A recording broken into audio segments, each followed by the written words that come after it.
ഇടുക്കി കട്ടപ്പനയിൽ നിക്ഷേപകൻ സാബു തോമസിന്റെ ആത്മഹത്യയിൽ CPIM-നെ പ്രതിക്കൂട്ടിലാക്കി മുൻ ഏരിയ സെക്രട്ടറി ശബ്ദരേഖ.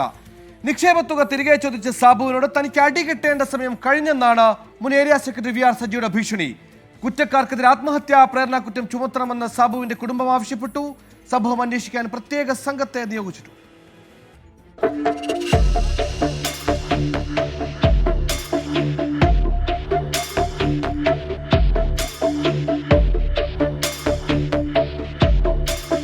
വായ്പയെടുത്ത പണമല്ല, അധ്വാനിച്ച് കഷ്ടപ്പെട്ടുണ്ടാക്കിയ പണമാണ് ഒരു കാലത്ത് തുണയാകുമെന്ന് പ്രതീക്ഷിച്ച് സാബു ഈ സഹകരണ ബാങ്കിൽ നിക്ഷേപിച്ചത്. അത് തിരികെ ചോദിച്ചപ്പോൾ കേൾക്കേണ്ടി വന്നത് മുൻ ഏരിയ സെക്രട്ടറിയുടെ ശകാരവും ഭീഷണിയും. ഈ മാസം പൈസ നിങ്ങൾക്ക് പറഞ്ഞ പകുതി പൈസ വന്നു കഴിഞ്ഞിട്ട് നിങ്ങൾ അവരെ പിടിച്ച് തള്ളി അയാളെ ഉപദ്രവിക്കേണ്ട കാര്യമാണ് നിങ്ങൾക്ക്. എന്റെ സഹാബേ, വിഷയമൊന്നും മാറ്റണ്ട. നമ്മളത് അറിഞ്ഞിട്ട് മിണ്ടാതിരിക്കുന്നതാണ്. നിങ്ങൾ അടി മേടിക്കേണ്ട സമയം കഴിഞ്ഞിരിക്കുക. എന്റെ പൊന്നു സഹോദരനെ കൊന്നു.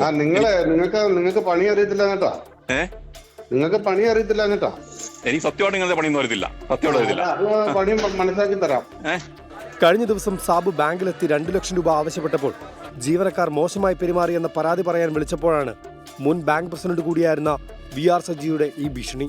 തന്റെ ചികിത്സയ്ക്ക് പണം കിട്ടാതെ വന്നതിനൊപ്പം ഭീഷണി കൂടിയായതോടെ സാബു പൂർണ്ണമായും തകർന്നു. സാബു തള്ളിയില്ല, അവരിങ്ങോട്ട് തള്ളിയെന്നാ സാബു പറഞ്ഞത്. അത് കഴിഞ്ഞ് ഭയങ്കര വിഷമത്തിലായിരുന്നു ആള്. ഭയങ്കര വിഷമത്തിന്ന് പറഞ്ഞാൽ 3 മണിയാകുമ്പോഴത്തേനും ഇവർ ഇട്ട് തന്നേക്കാന്ന് പറഞ്ഞു പൈസ കുറച്ച്. ഓപ്പറേഷന്റെ കേസാണ്. സാബു ഭയങ്കരമായിട്ട് നിരാശയിലാണ്. പൈസ എത്രയും പെട്ടെന്ന് റെഡിയാക്കി തരണമെന്ന് പറഞ്ഞു.